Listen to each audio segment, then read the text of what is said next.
দেখেন গাইস কত সুন্দর জায়গা।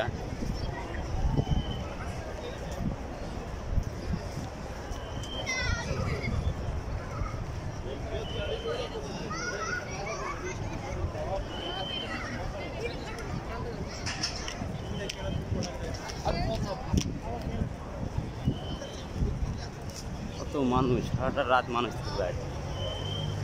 দুখানা কাউন্টারে গেলাম, একটাও টিকিট আমরা চার্জ পাইনি।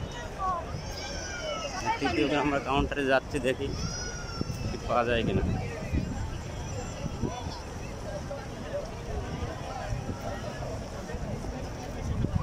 এখানে সারা রাত মানুষের আরও মানুষ আসবে, যত রাত হবে তত, রাত 12টার পর আরও মানুষের চাপাচাপ হবে। মানুষ মানে টিকিট পাওয়া যাবে না।